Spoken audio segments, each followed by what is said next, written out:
Combs and Porter had 3 children together. Kim Porter has detailed the alleged abuse that she suffered at his hands. Kim Porter says she dumped Diddy. Combs' former partner, Kim Porter. She confirmed that it would upset her when Combs would spend holidays with his family and Porter. Imagine this. The courtroom was silent, all eyes on the evidence screen. Suddenly, a text message from Kim Porter appears. The message is brief but devastating, and the moment Diddy reads it, his calm facade cracks. What did that text say, and why did it hit him harder than anyone expected? Stay tuned as we unravel the emotional and legal bombshell that has shaken this high-profile trial to its core. In a statement to the TV show The Insider, she says she decided to end what she calls her on-again, off-again relationship with Sean Diddy Combs. She says it was in the best interest of both them and their family. Earlier this week, Diddy announced that he and Porter, who began dating in the 90s, have split. They could have released. The rap mogul and the model have a son and twin daughters who were just born last December. The couple broke up once before. Diddy dated Jennifer Lopez before he and Porter reconciled. Right. Well, Kim Porter, that is Diddy's ex, who's also the mother of his 3 of his children. Right. Has detailed the alleged abuse that she suffered at his hands. Oh, no. And this is all in a memoir. Came here today just to tell the truth. So hopefully we can get down to the bottom of this. I'm 100%, the charges against me are 100% false. And hopefully due to time, we'll start to see that. Wait a minute, say that again. Say that again, back up. You're saying that there's tapes and they're being shopped? Yes, there have been people already shopping. We've heard about the tapes, but Yes. the shopping thing is... Yes, there already have been tapes leaking around Hollywood, being shopped around to individuals in Hollywood. But one particular person contacted me to shop a particular video they were in possession of. Now, to the latest on the arrest of Sean Diddy Combs. This one has so many people talking. The disgraced music mogul facing federal racketeering, conspiracy, and trafficking charges. Both the prosecution and defense teams are set to discuss the next phase of action following the indictment as investigators work to determine potential co-conspirators. But how exactly did we get here? Afternoon to you, Judge Ashley. Something interesting that has been taking place inside the courthouse here is defense counsel started to read a lot of the communications that were taking place between Combs and Cassie Ventura, because when Cassie was being asked to read these exchanges, they were feeling that it was taking a little long. And the judge has made it very clear that defense counsel needs to keep on going because he is hopeful that this witness can be off the stand at the latest on Friday. We'll have to see if that's going to happen. But another thing that was really interesting in one of the exchanges between the two of them, and I'm talking about defense counsel as well as Cassie Ventura, the government star witness who has been on the stand, is Cassie was asked to take a look at some of the communications that were taking place between her and Sean Combs. And at one point, Cassie kind of stopped and she said to the judge, is it even important what I feel is relevant at this time? Because the defense counsel was asking her certain questions, and Cassie obviously was feeling like they weren't giving complete context as to exactly what was taking place during these text message communications. But then defense counsel went to try to explain to her why she felt they were relevant. And this is when she rapid fire a series of questions to Cassie Ventura saying, you testified that you were insanely jealous. Yes. You reacted when you saw pictures of him on social media with other girls. Yes. You were upset because you thought that he was in and you were in a monogamous relationship. Yes. So that was such an interesting dynamic to watch between... When Sean Diddy Combs was establishing his music industry empire, and Kim Porter was a budding model from Georgia with a magnetic presence. As their lives swiftly converged, they met at a party in 1994, and their bond became apparent. Over the course of more than 10 years, their friendship would develop into a defining feature of both of their lives. A fusion of family, passion, and heartache that manifested not only in private but also in public settings. They have 3 children. Together, Christian and Diddy adopted Kim's son Quincy from a past relationship as his own, and the twin girls Delilah and Jessie gave off the impression that they were all one. They frequently appeared together on red carpets. The media portrays them as one of the most attractive families in entertainment because of their broad smiles and well-coordinated attire, yet beneath the stunning exteriors, their friendship endured. Severe storms and public splits and reunions became commonplace. With Diddy's well-known profession and infidelity allegations frequently at the center of conflict, Both fans and insiders could see the affection they shared, but also the difficulties they faced in maintaining a solid foundation. In one of their most well-known exchanges, Kim called Diddy a Diddy, who frequently referred to Kim as his soulmate, and someone who knew him in ways no one else did, repeated this feeling, calling her a lifelong friend even after their romance ended permanently in 2007.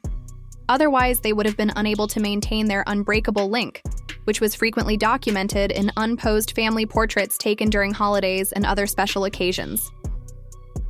Festivities. Their public image was greatly influenced by the press, which frequently portrayed them as the ideal mix of turmoil and love. Tabloids covered every altercation, reunion, and fans developed an emotional attachment to their tale during this time.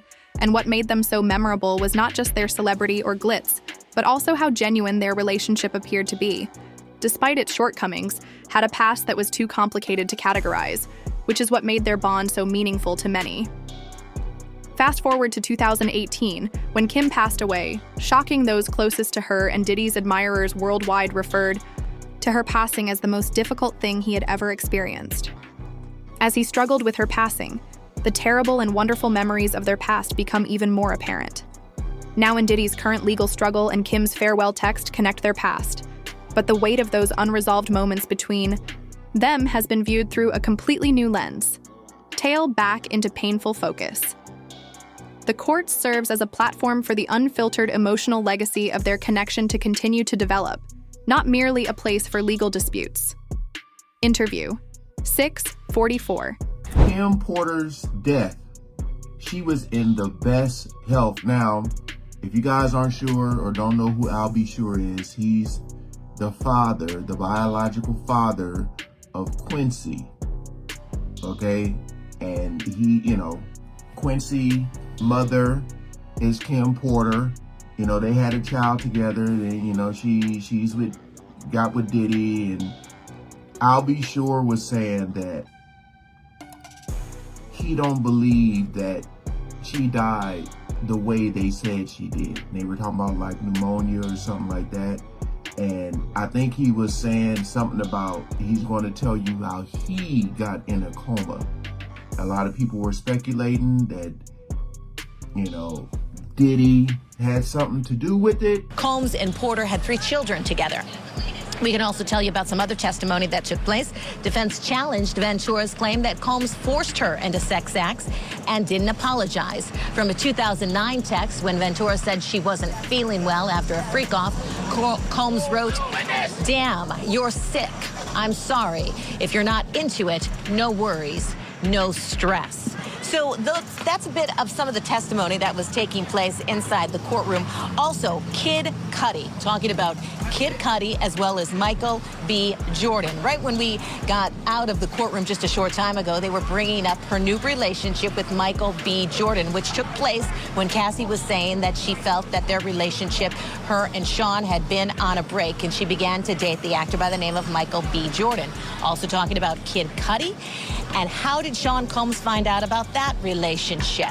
Well, she had a burner phone, and during one of the freak-offs, he was taking a look, though, not at her burner phone, another phone, and that's when Sean Combs discovered that she had a relationship with Kid Cudi. And she said it was scary, things didn't go well after he found out. Defense counsel asked her while she was on the stand, did you feel justified in being unfaithful with Sean Combs when you began that relationship with Kid Cudi, because Sean Combs, was dating other women? And she didn't really have a good answer to that. She didn't really say she felt justified, but just said, in my mind, we were on a break. 9/11. When the prosecution stood to present a fresh piece of evidence, the audience was eerily silent. The suspense was high as they displayed a printed copy of what they called Kim Porter's final comments. Diddy sat still at the defense table, his eyes fixed straight ahead, but his stance stayed solid. The text they explained had been recovered during the investigation and was dated just days before her death. The prosecution established the scene by stressing how important this piece of evidence was to comprehending the deeper dynamics of the case, and anybody watching could feel the weight of the moment crushing down on him case.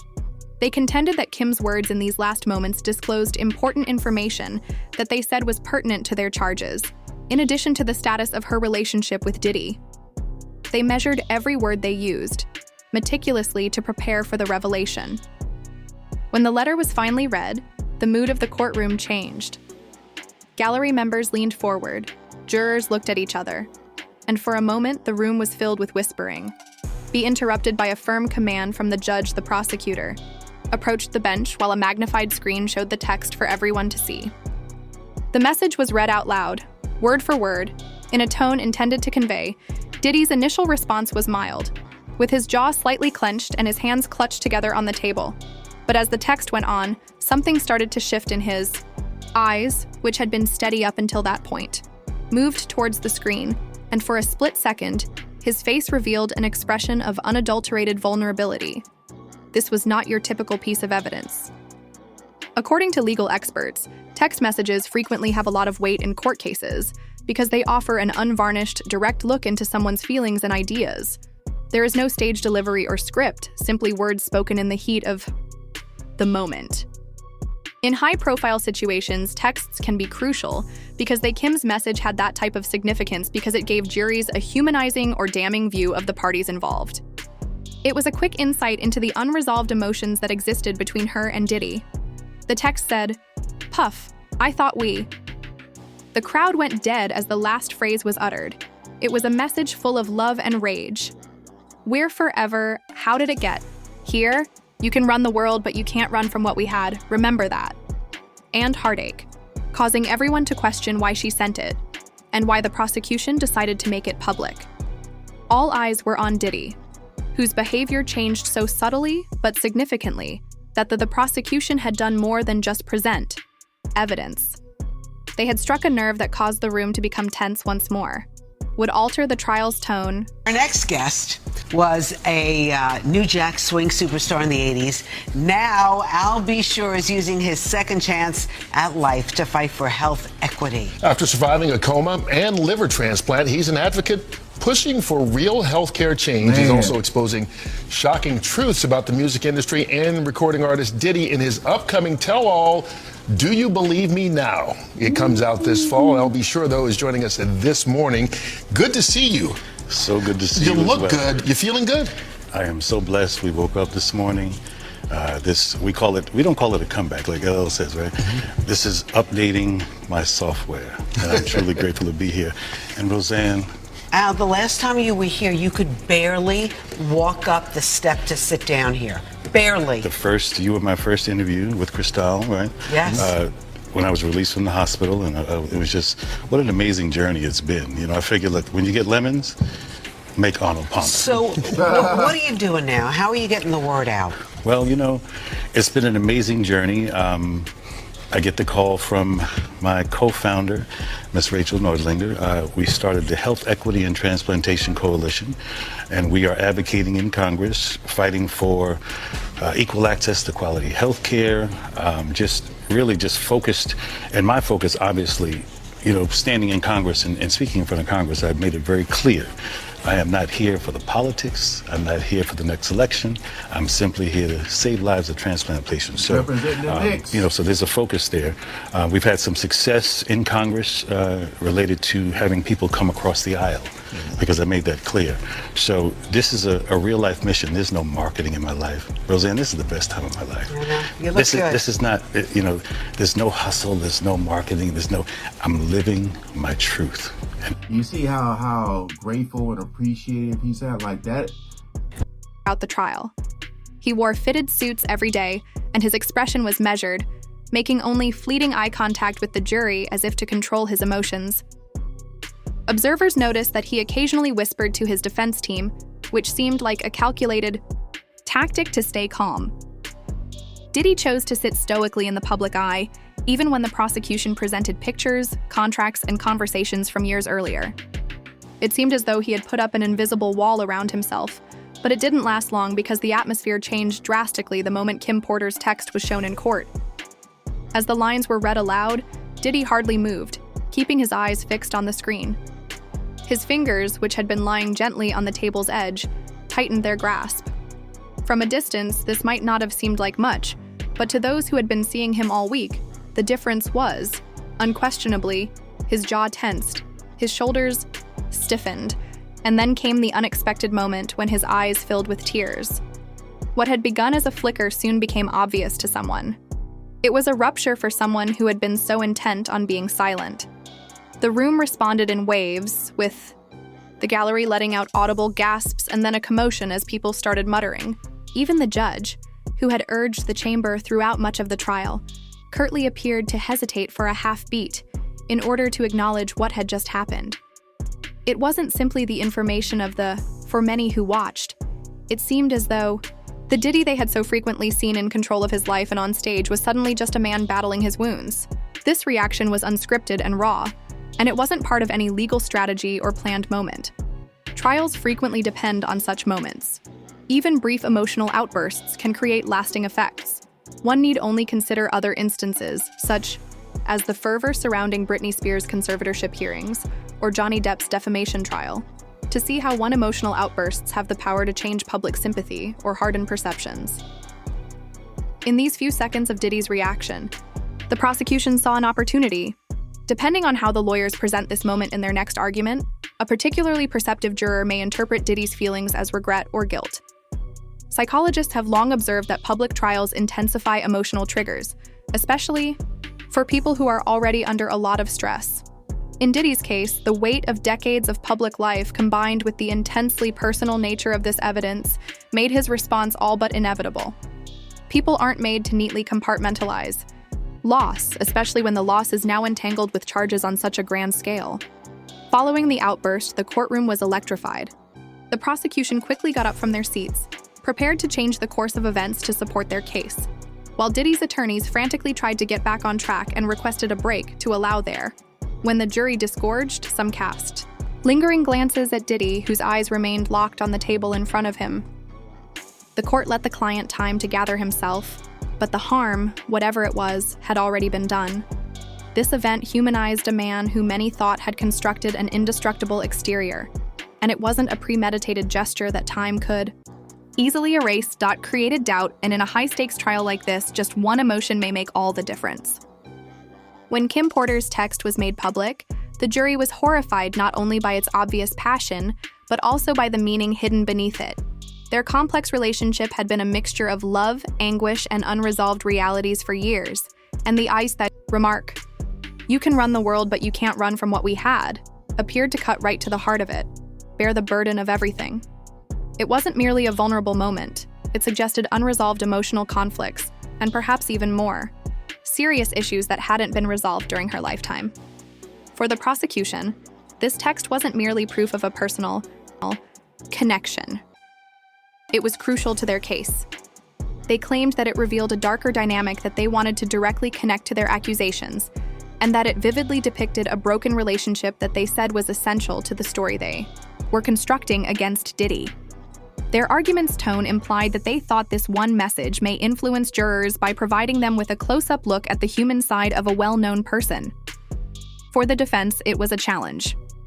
How do you respond to the emotional impact of a statement like that without discounting the importance of what Kim said? Cases like this have depended on less. Personal communications frequently play a crucial role in high-profile trials, instances that give jurors a clear window into the emotional realities of the charges, such as court cases in the tech industry, where leaked text messages have revealed power struggles or ulterior motives, or even more intimate cases like NFL player Aaron Hernandez's trial, in which his text messages to loved ones were analyzed in court to piece together the intent and emotional state. By definition, messages are more than just words. They also contain context and unfiltered feelings that are locked in time. Kim Porter's text was no different. It gave the jury a view. Beyond the courtroom, this piece isn't simply about legal issues. It also explores the vulnerability underneath.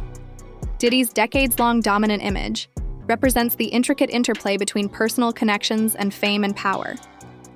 Public personalities frequently lead lives that straddle two realities: the unfiltered, raw truth and the controlled, polished story they present to the world.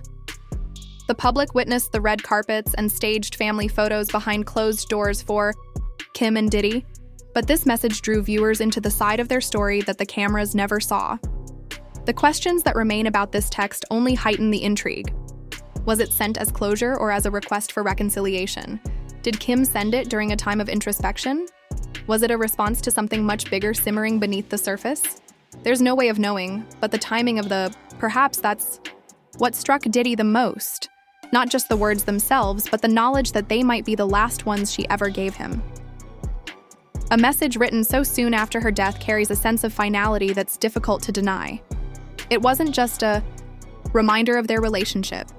It was a reminder of everything that remained unresolved between them. For the jury, this text is more than just evidence. It's a window into the emotional stakes of this case, and perhaps a hint as to what the trial's future holds.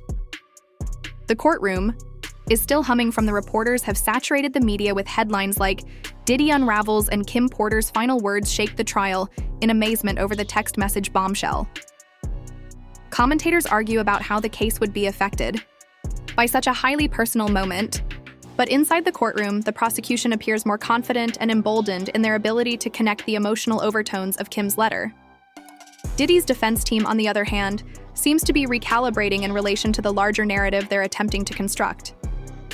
Their strategy is based on discrediting emotional manipulation while maintaining the focus on the case's hard facts, and incidents like this make their future more difficult. For Diddy, this trial is no longer just about putting up a defense. It's also about negotiating the court of public opinion. The responses from supporters and detractors have been high-profile personalities in the entertainment business are keenly observing, some remaining silent while others making insinuations about their own opinions. Some people sympathize with Diddy's obvious sadness, while others are interpreting it as an assumption of guilt. Diddy, a man whose brand has long been associated with an image of success and control, is the best person to understand the stakes in social media, because public perception is unstable and people are constantly watching. If this moment has shown anything, it is that the facade of composure can break down. This intense feeling can occasionally be advantageous to a defendant, improving their reputation and making them seem more relatable to jurors.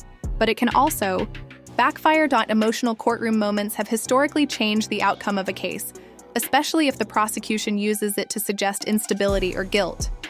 In the Oscar Pistorius trial, for instance, his apparent breakdown at crucial incidents became a matter of contention for both sides, with some jurors being convinced by his regret and others doubting his sincerity. With Diddy, this is turning out to be a similar conflict based not only on the evidence, but also on interpretation. The vocabulary of formal arguments and objections is easily forgotten, but tears or an unguarded reaction leave a lasting impression on jurors. Experts in jury behavior have observed that emotional moments in trials frequently stick with juries longer than even technical evidence. Prosecutors are aware of this, which is why they use Kim's text at the ideal time to heighten its impact. The defense, on the other hand, will have to attempt to downplay the text's emotional impact without coming across as indifferent to Kim or dismissive of the jurors' sentiments. The future is uncertain both inside and outside of court. Will Diddy's defense team change tactics to concentrate on restoring his calm demeanor, or will they play on his humanity to influence the jury? How will the prosecution take advantage of this weakness in Diddy's defense as they advance their case? One thing is certain, though. The stakes have never been higher, not only for the outcome of the trial, but also for Kim Porter's SMS has become the moment that redefined Diddy's legacy, and the way his tale will be portrayed long after this lawsuit is over. Trial bringing to light a very private past and revealing unfiltered feelings that many were not prepared to witness. For Diddy, the consequences of those remarks, along with the public scrutiny, position his future both legally and professionally on edge as the trial progresses.